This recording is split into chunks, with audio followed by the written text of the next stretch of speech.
There's a cost to everything we suppress. Every feeling we bury alive continues to move beneath the surface, silent, unseen, waiting. You may tell yourself you've moved on, you may call it strength, control, maturity, but repression is never resolution. Jung warned that the emotions we refuse to feel do not disappear, they descend, and when they do, they begin to shape our behavior from below, turning quietly into something far more dangerous. Repression begins as a survival instinct. We learn early which emotions are safe to show, and which ones bring punishment or shame. The child who cries too loudly learns to silence their pain.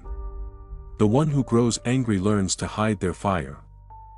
The one who feels fear learns to wear a mask of calm, and so, the emotional self fractures. The visible part becomes polite, contained, acceptable. The hidden part becomes the unconscious, where all those unfelt emotions gather like storms behind a closed door. On the surface, repression looks like control. You seem calm, composed, you tell yourself you've mastered your emotions, but what you've truly done is trade expression for suppression, and what is suppressed does not die, it waits for its return. Over time, repressed emotions become distorted, anger turns to bitterness, fear becomes avoidance, grief hardens into numbness, and love, when never spoken, decays into resentment. Jung called this the autonomy of the shadow. The parts of the psyche that you refuse to see begin to live a life of their own. When the pressure of repression becomes too great, the shadow fights back. It surfaces in nightmares, in sudden outbursts, in moments when you say, "I don't know what came over me." This is not madness. It is the unconscious demanding to be heard. What has been buried for years begins to leak through the cracks, through self-sabotage, through projection, through the emotions you project onto others but never claim as your own. Jung's warning was clear.